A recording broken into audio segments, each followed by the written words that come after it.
movie today captured what some of us who grew up, who are born and raised in Nairobi, captured what we've gone through. And traditional broadcasters.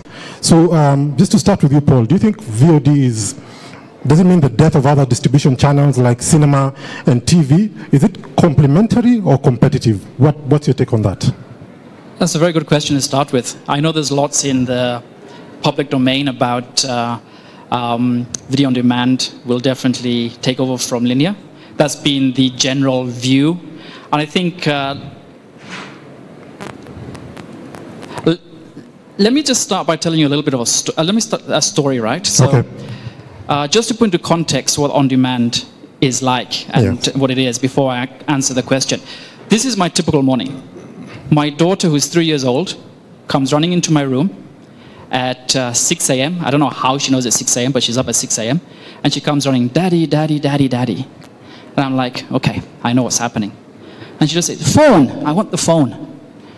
I give her my phone, and away she goes. She goes back into her room. She's able to open the iFlix app.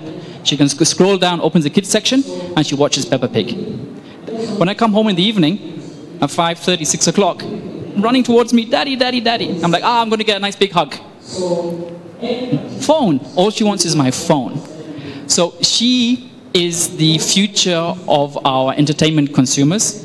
She wants to watch content on her terms. She wants to watch content when she wants to watch content. She wants to watch content on what device she wants to watch. We put her in front of a television, and she gets very frustrated. Why? She can't go and... She can't pause it, she can't stop it. She'll sit and watch my little phone for hours on end. I think that kind of puts into context in terms of the power of on-demand at the moment. Will it, now going back to your question, will it be the downfall of linear television?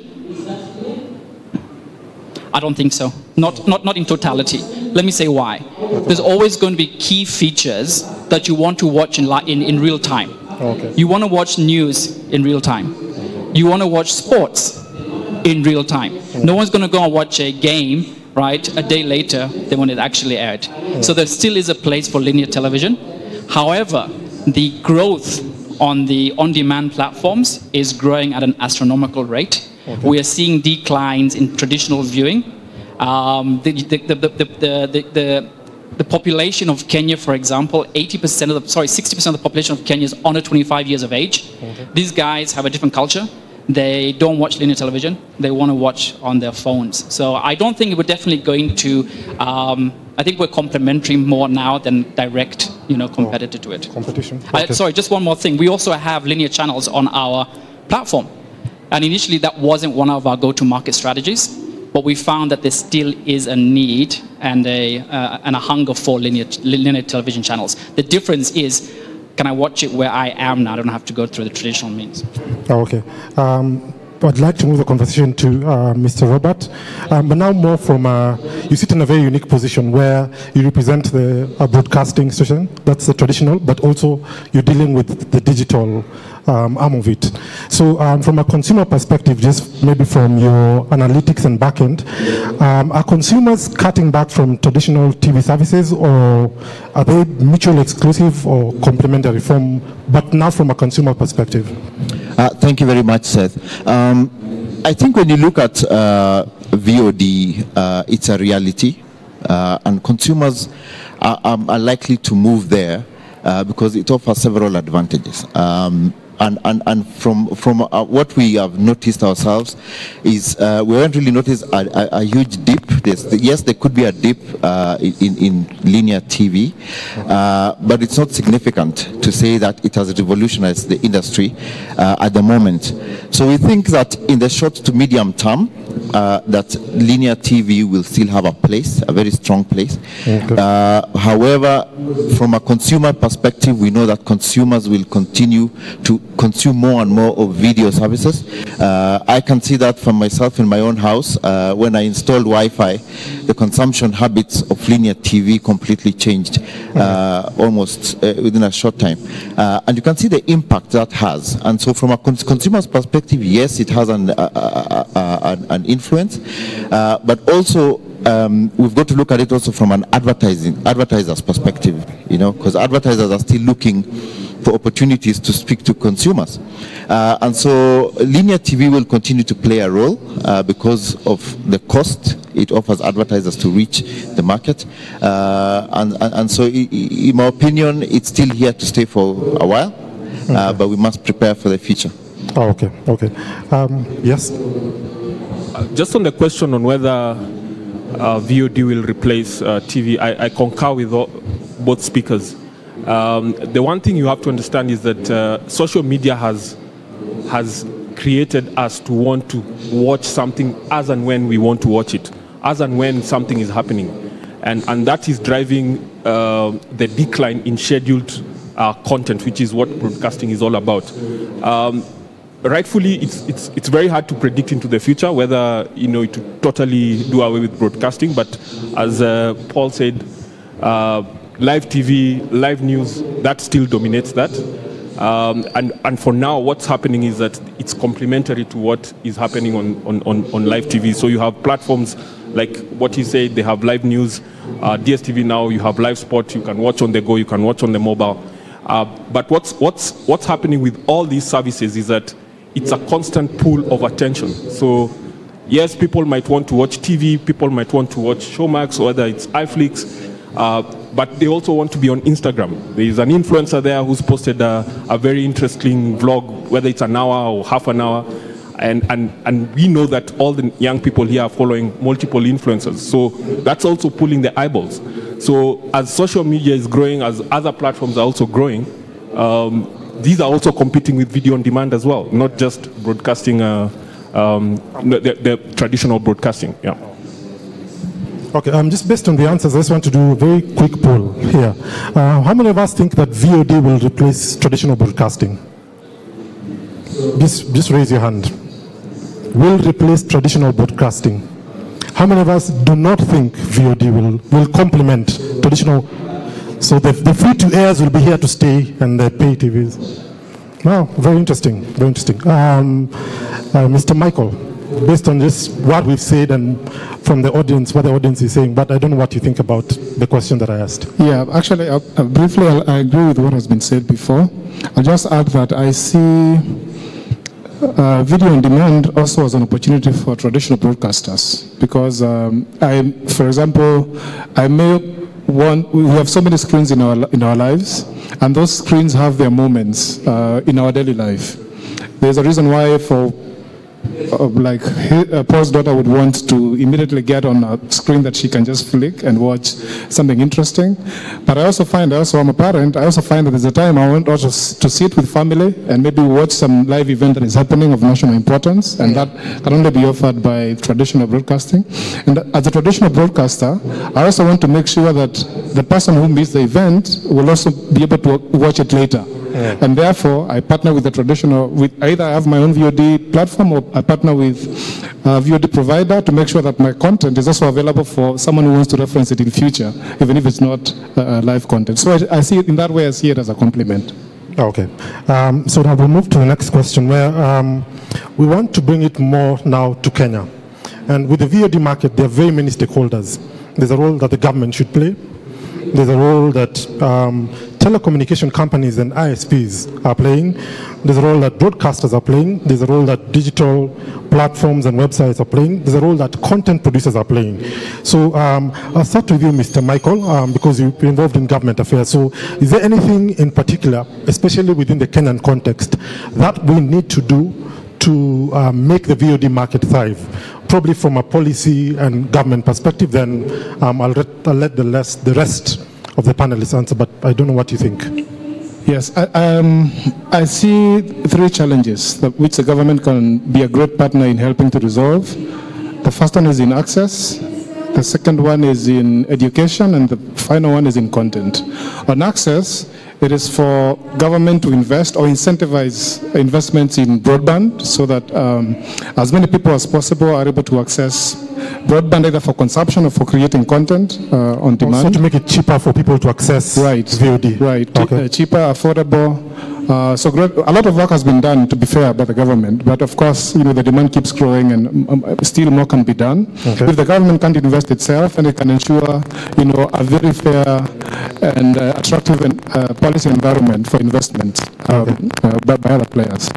On education, we need, a lot more to be done in integrating ICT curriculum in our schools. So that young people can understand from a very early age the digital opportunity, the value that it's possible to actually have a productive and fulfilling career as a creative, whether online or offline. And that starts with the question of whether in our primary schools do we have any curriculum that is, standard government curriculum that trains young people in the basics of ICT, and later in high school and also at university for them to have that as a staple in their life. And then on content, incentivizing the creation of local content. And I think this is related to both the previous points, and also the fact that we're having this festival and the role that the government is playing in supporting local creatives, and more importantly, for government to release government content. There's a lot of content that is being held by government that needs to be out there for creatives to work with. Historical content, about our freedom fighters, footage from KBC, the first address by Parliament by Jomo Kenyatta. I don't think it's fair for government, if it is doing so, to hold this back as government copyright. But if I was a creative and I wanted to tell a story about Kenya's independence, if I don't have access to this content, which should be in the public domain, then there's no way I'll be able to create a compelling story. Okay. Same question for Mr. Paul. It's a very good question. Can you guys hear me? Yeah, it's a very good question. There's quite a few different areas that we have to still improve on. So when we were producing our local Ganya's first production in Kenya, it was a difficult journey. We had this amazing production crew that came up with a concept, but then our international investors have such high requirements in terms of what we have to do. Simple things like having insurance for lost future earnings. That was the requirement from our investors. Never heard of before in the local industry. So we definitely have to do a lot more education in terms of what it takes to meet those requirements from an investor. In addition to education, there's content is key. I mean, Kwezi iFlix has done 8 local productions in the first year we've been there. We have 50 scheduled for this year alone, and we have to empower the youth and give them incentives so that they can actually materialize their concepts. They are scraping at the bottom of the barrel, and I think the government can come up with some incentives to try and to encourage and incentivize and to give support for these guys to actually take the product to market. I think all my colleagues will agree that, guys, we get pitched every single day with concepts, right? And we always come back and say, show me the first 13 episodes, right? It's not possible, so some of these things do have to change as well. What is the other area that I wanted to touch on this? Regulation. I think we're not doing enough on regulation. I know it's a very difficult conversation to have, on demand, digital, how do you regulate, how do you not regulate, where do we fall as OTT players, are we regulated, are we not regulated, classification, everything else. It's a very grey area, but we do need to try and pick up that conversation, because on one side, the internet is an amazing tool, right, that you can use for amazing stuff, but it can also be the devil in itself. So we do have to make sure that we get the regulation right moving forward as well. Okay, Patrick? So mine, I'll just stick to one point that's very key to video on demand, and that's connectivity. The fact that without connectivity, internet connectivity, we wouldn't be talking about video on demand. So if I was to stick to one point that government should, and the industry players should work together towards fixing, that is access, like my fellow speakers spoken about. We need to have our youth to be able to access the internet whether it's for VOD content, whether it's educational content, whether it's entertainment content, Showmax or iFlix or whatever players that there are in the market. It is very important that government looks into that. The Big Four agenda should address some of that. Or what I'm recommending is that the Big Four agenda should have included infrastructure building, including PPPs with people like Google, people who are able to fund some of this infrastructure development, not just in Nairobi. I mean, all the good connectivity right now, honestly speaking, is only in the urban areas, Nairobi, partly Mombasa and Kisumu. If you go to Turkana, for instance, there are other priorities that probably they're facing, or other problems they're facing, but connectivity is not there. So if I was to pick one thing that government should look into is infrastructure in as far as internet connectivity is concerned. Allow me to bring in Meredith Bill from the African Media Initiative. Welcome. So we're discussing about, is there anything in particular that the stakeholders within the VOD sector need to do? There are very many stakeholders. We've talked about the government, there are telecommunication and ISP companies, there are the broadcasters, digital platforms.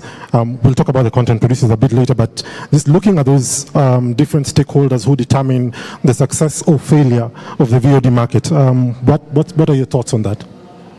Well, I mean, the whole value chain is important. And looking at the globalization and the opportunity to reach way more people than in the past. So everybody has a role, as you're saying. The regulators, copyright enforcement in Africa has been woefully lacking. So the ability for creators to be able to make money, revenue from their creative output is hampered because of that lack. So that's one of the main areas where government can come in, as he was saying, enabling, like investing in gatherings like this. I've seen in counties around the country where they are sponsoring various types of competitions and things which are engaging the young people. Because again, with the 70% of the population being under 30, it's both an opportunity and a challenge of finding something for that demographic to do. And as you were illustrating with the behavior of your child, the changing consumption patterns of the growing public makes you go back to the drawing board and do something different. So the biggest obstacle to video on demand success is internet penetration. And so the faster Wi-Fi is ubiquitous, the more things you'll be able to do that also enable commerce. It's not just the content that you're watching. With these smart boxes, there's opportunities to buy things. You're watching a movie and you pause it and, hey, I like that dress she has on, where can I get it? And click and do a purchase. So expanding internet penetration in the country is probably the biggest enabler going forward. Sorry, yes? Seth, just to mention something, is the whole idea about VOD from a local perspective is also the local content, and local content is what's going to drive local consumption of VOD in Kenya. And so we think about the stakeholders and the investors in this field, and how do we make sure, from a government perspective, how do we create a level playing field such that these investors can actually compete with multinationals, for example, who probably don't pay taxes locally, and who probably don't employ locally, and don't incur much cost in terms of being on the ground, having a footprint on the ground. So I look at government in terms of regulation as well, and how do we address some of those issues that are very key in making sure that actually local producers, film producers, and broadcasting houses, and investors in general will actually have an opportunity to participate in a healthy, competitive environment. Okay. Now, a lot, just to move on the conversation a bit, you mentioned local content and local content producers. A lot of the people represented here are either producers or work with producers in one way or another, or involved in content production. And fortunately, a lot of the people up here are involved in the acquisition of the content. So a lot of the producers here would want to know, going forward, both from what we've seen from being part of the Africa Media Initiative, also from the Google perspective, but also from the acquisition perspective. What kind of content seems to be working well for the VOD market? As a producers, as they're thinking about the future and what kind of content to make from your perspective. So maybe I'll start with Mr. Paul. What kind of content seems to be doing well? Or what should they think about, even as they think about engaging in the VOD market? Okay, so on Kwezi iFlix, we currently have 10,000 hours of content available. The bulk of that is Hollywood studio. Our portfolio for regional and local is small in comparison. We do see that as the future to localize, and that's why I said we have like 50 productions scheduled this year alone.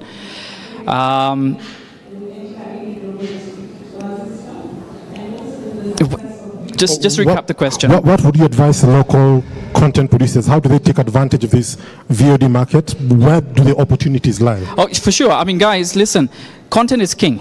All right, there's such a hunger for content at the moment. You guys actually have the cards in your hands. You know, you have to push it and come. Everybody's looking for content. The content we currently have here is going around its third time and fourth time and fifth time, you know, and it's not as attractive for us anymore. You know, so if you have a concept, work it out. Come and talk to us. You know, as I said in Ghana, we didn't offer a concept, right? We didn't actually wait for 13 episodes, and I think it's paid dividends. So if you believe in your content, push it. Come get some advice from us. You know, we'll direct you in the right area to go. But just be ready for the hard work, right? We're going to ask you, you know, to share your scripts. You know, how far can this series go? How far can the movie? You know, have you thought it through? Have you thought about go-to-market strategy? What are you going to do in terms of funding it? Right, because we're not going to pay for 100% up front. So just be prepared for the hard work that's coming through on that front. But you guys, this is your time when it comes to content. We are looking for it. Okay. So what you're saying is more than the concept, also think through the script, how the script will go, how it will go to market. Yeah. Okay. Yeah. Anyone else? Just to reiterate what Paul has said, you know, between ourselves and MultiChoice Mnet Productions, we have a lot of local content. So I'll just give you an overview of what's performing very well. So we are privileged to have a lot of local content on Showmax. So shows like Selena, Siuna Joni are doing very well. They resonate with our audiences. I'm sure they resonate with a lot of you right here. So such kind of shows that talk about Kenyan people, the Kenyan problems that we are facing, those are very important. But having said that, you know, there are things that there are gaps in the market. So for kids content, animations, local animations is not something that you come across quite easily. Educational content, I must say that Tanzanians are right on board on that. You know, educational content from Tanzania is they're quite huge on that, and I don't know whether it's a government initiative. I'm not privy to that. So that's something that I think the local producers need to look into that. And a lot of these platforms want to, in as much as we are doing entertainment content, we want to also have educational content. You know, the dramas that you need to come out with, the stories need to resonate with the Kenyan. You need to understand who your audience is. So if your audience is a global stage, then of course you need to match that content with a global player. If your storyline is a local content, you need to also match yourself with a platform that's targeting local audiences. So it's very important to understand what your storyline is and who resonates with that. So if you're writing a story for Nigerians, you need to understand which of the platforms actually are in Nigeria. Sorry, can I just add on one small thing? Because I think it's very important. There's a massive hunger at the moment for short-form content as well. So don't only think about doing the series and the movies, but we are desperately looking for 3 to 5 minute clips, you know, of motivational content, educational content, funnies, comedies, sketches, everything else. So guys, you don't have to think that it's beyond your scope at the moment. We're changing the mindset of how people actually consume content in Kenya and Africa. And if you think about traditionally, guys will go to YouTube, they will watch 5 minutes and they will leave. Now they're being presented this opportunity to go and watch 23 minutes, pay for data, pay for subscription. You know, it's still hard to get that person to actually change their mindset and do that. So there still is massive scope for short form content, 3 to 5 minutes. Okay, I'm asked Mr. Michael, then Robert, then Meredith. So the question being, what are the opportunities that lie for a lot of the content producers here who want to get into the VOD market? But what are the opportunities? Yeah, I think based on my experience with YouTube, if you look, I think in a nutshell, I think I would say know your audience. And then sometimes it is possible to actually create something for which even your audience didn't think that they would so much richly engage with it. So I'll just give, maybe I would say in Kenya, for example, the top YouTubers are like The Churchill Show. Nyashinski recently also got to over 100,000 subscribers. Also Desperate Housewives of Kawangware, not of LA. Njugush also, very top on the YouTube leading channels. And also a lot of channels on beauty and makeup, especially for ladies. But interestingly, also one of the leading YouTube channels in Kenya is a channel by James Nduruchi, who is leading a campaign to eradicate jiggers, or sand flea, as other countries may call them. And some of these videos are a little graphic because they show jiggers being removed from somebody's store. And for some reason, it's one of the top YouTube channels. So you can never tell what's out there, and you can never tell what kind of content will resonate. But again, we also, like Patrick has said, educational content, especially for kids, very important. And you'll find that on the YouTube Kids app, actually the only channel that we have